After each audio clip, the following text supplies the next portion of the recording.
This is Stars and Scopes with your friend Uma, updated every new and full moon with guidance based on planetary transits in the current sky and extra support from tarot. For accuracy, take a look at your rising sign first if you know it, and do feel free to listen to your sun, moon and rising if you'd like the full picture. If you're interested in your birth chart, check out the readings page at umaruby.com, and if you'd like to support the work, head over to buymeacoffee.com/umaruby and you can buy me a coffee.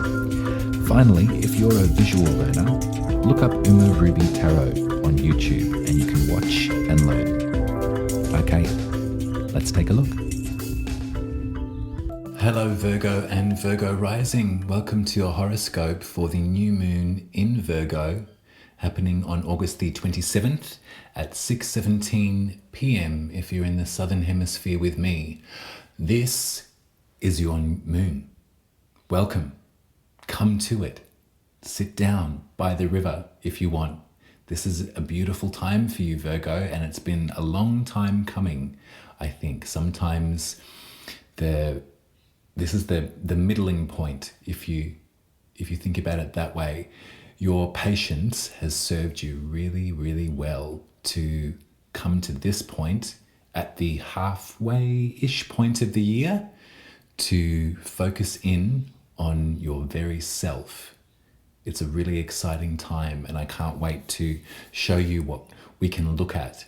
The Virgo new moon brings about for all of us on a collective level a real moment to look at the details and to focus in on our body, our physical vessel, our health, and go over everything that has happened thus far and register it, and then continue on for the rest of the year, the second half of the year, and make it count.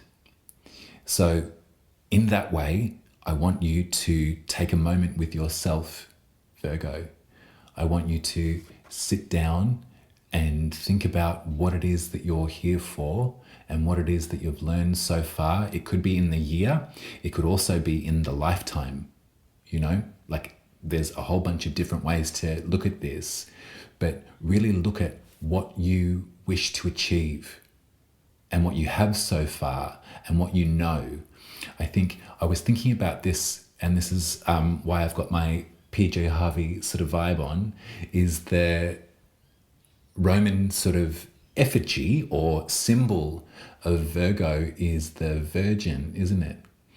But what does that mean in today's language? It doesn't mean much. I think that the term virgin, the stasis of virgin, is kind of an invented thing. I don't know how much weight that particular image holds anymore. And the wisdom of Virgo, really, I think if you look at the tarot, lies in the Hermit card. So think about that. Think about that. Ruled by Mercury, ruled by the messenger of the gods, calculating, quantifying, processing information at all times, and in that healing sort of way. Virgo is one of the major healers of the zodiac, and using knowledge and wisdom is the way that they do it. So the Hermit card comes at a point which is really on the precipice of coming into the next level of life. It's a moment of taking stock and taking time away to really sit with what it is that you know and what it is that you're going to do with that information. If you look at the Hermit card in the tarot, the Hermit holds the star in its lantern, which is wisdom from a completely different planet. It's universal wisdom, and they use that wisdom, that light, to guide them through this life, and in some ways to show others which way to go. It's interesting. I can feel all of the Virgo energy, and I understand where you're coming from. It. If you're a Virgo sun, Virgo rising, both parts of that are about the details and about sometimes perfection. Sort of not getting it right can sort of maybe tick you off in some way, or being misunderstood can be a really jarring place to be for a Virgo, I want you to let some of that rest for the moment and really sit in the idea of what it is that you've come here for in this incarnation. What are you here to do in this lifetime, and what are you going to help others with? What does the star mean to you? That would be a really nice way to look at this new moon, and to really sit in the blackness and amongst the earth and nature and all of that beautiful stuff. Ground yourself and recharge your healing potential. I'm excited for you, Virgo. I've been waiting for this one too. I remember 6 months ago we had the Virgo full moon, and I think that I actually wrote about that. I think there's a written horoscope on my website, so you can go back to that if you feel like it and have a read, and then think about what you decided, what was going on in your life 6 months ago that was sort of purged and released. And now, knowing what you know now after 6 months, what are you going to call in with the energies of Mother Nature? I'm going to show you some tarot cards so that we've got a couple of things at play. This new moon is happening in a very sharp, exact square with Mars, who has just entered Gemini. So for you, Gemini rules your 10th house, which is your career and your public self. It's your life's work, or the way that you'd like your legacy, I think, is a really great word for the 10th house. If you think about the 10th in the tarot too, it's the culmination of something. So it's also your most physically public space, public self. So with Mars there, and Mars is going to stay there for the next 7 months, which is another really interesting thing to think about. Mars goes retrograde. I can't remember what month, but it's going to stay. Mars is staying in Gemini in 7 months from now, which is not its usual habitat, and it's not its usual movement. Mars is usually very quick moving. The way that everything's lining up is that there's going to be 7 months of Mars in your 10th house. So there's going to be some real fire in your belly as far as what you're going to do for a life's work, or what you are doing for a life's work, or how that's perceived, how that's translated. And there might be some friction there. There might be some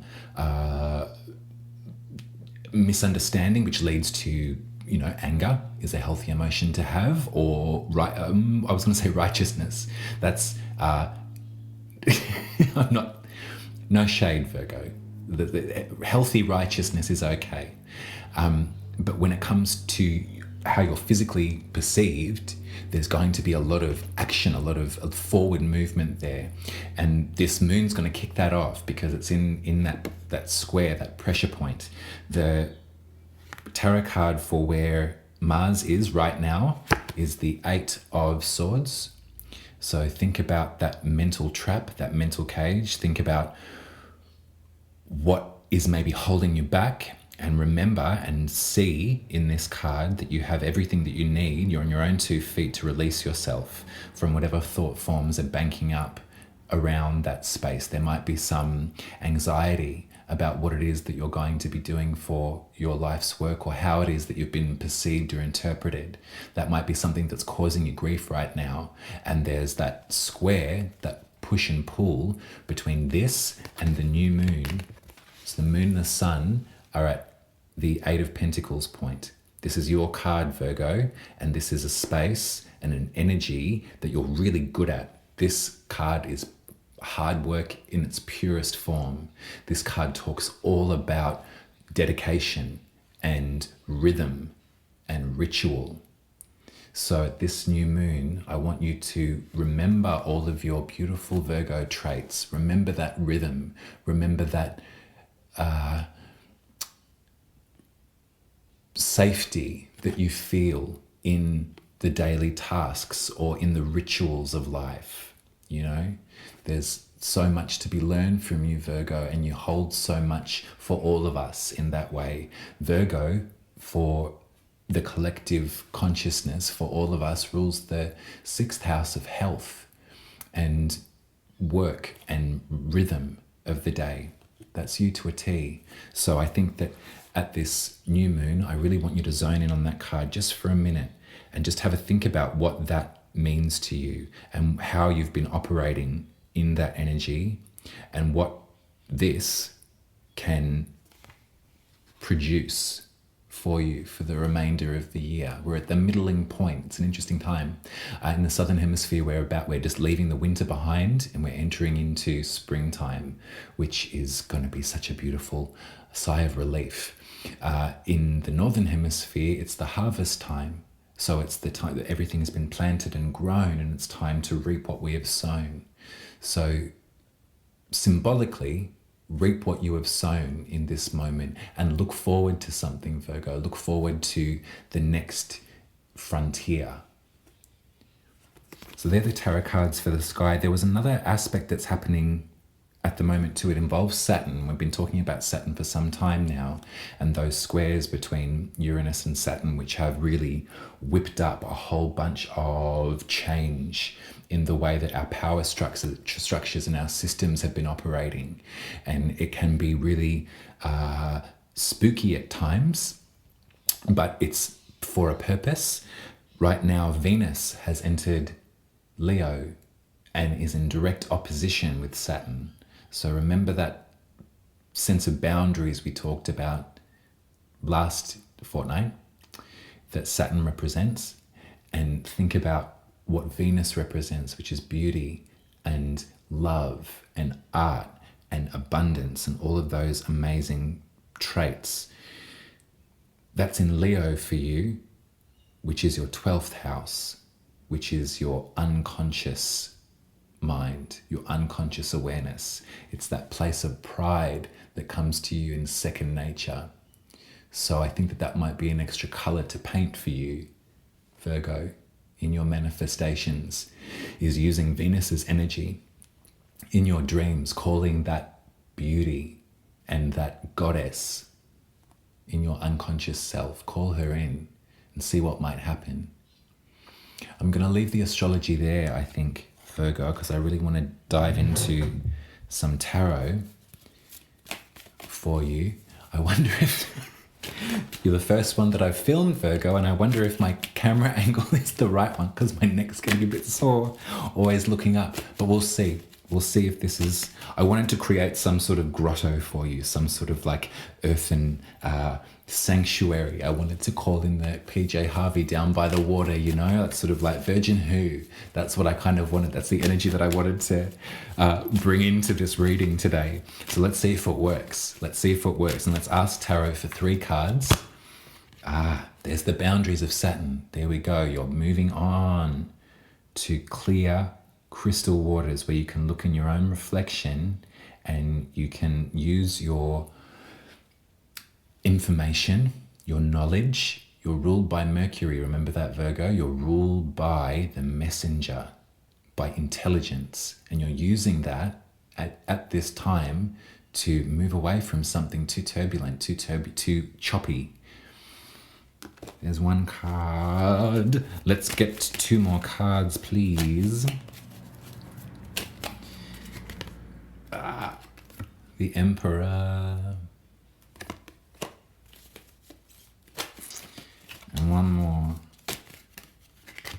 I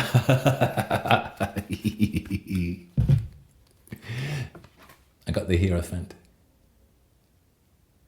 This is really, really, really lovely. I see you in your power, Virgo. There you are in your red suit. And there is the lessons or the information or the guidance that you seek.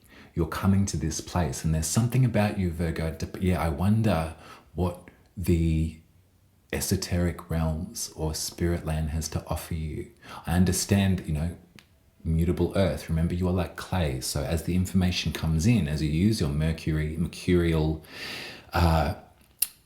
vibes, as you learn more, you adapt and you can change and you're quite malleable. So where are you going to? What are you seeking out?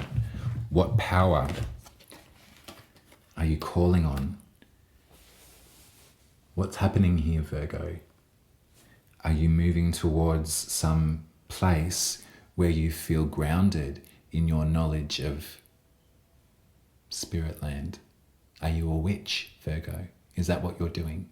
Are you moving away from something that was emotionally unstable into a clearing so you can look at yourself in that reflection and you can let go of sometimes the Emperor can represent oppression. In some ways, it depends on how you look at it. I'm using the modern witch, so I've got that. I think this is an embodiment here. The Emperor we can all embody no matter who we are. And I see you here grounded as you are always, but with your eye on expansion.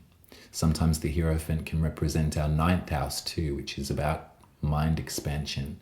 The 12th, where Venus is all about mind expansion and journeying and seeking. So at this new moon, I wonder if you're going to step away and potentially step away from the cerebral, step away from some form of intelligence or some form of fact and fiction and the difference between, and maybe you're moving into that beautiful space between.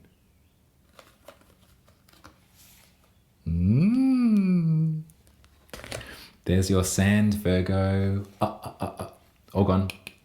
I love you very much, and I look forward to hanging out with you. If you wanted your birth chart read, do head over to umaruby.com and you can pick your journey there. If you wanted to get in touch and talk about the tarot, if that was something that you're wanting to learn, you can send me a message there too. There's a contact page on my website and we can talk about where you might want to go as far as your lessons. There's a couple of different avenues that we could take here. But if you were wanting to learn the tarot or the planets or anything like that, I'd be happy to help if that was something that you wanted to do. I'll speak to you in 2 weeks, and there'll be a full moon in Pisces, which will give you a great opportunity to release and to let the emotions flow through your 7th house, which is all about your VIPs, your romantic lovers, your soul contracts, your soul connections, whatever's hunkering down there that may be uncomfortable, you can let it go next week, in 2 weeks. Until then, I love you. Bye.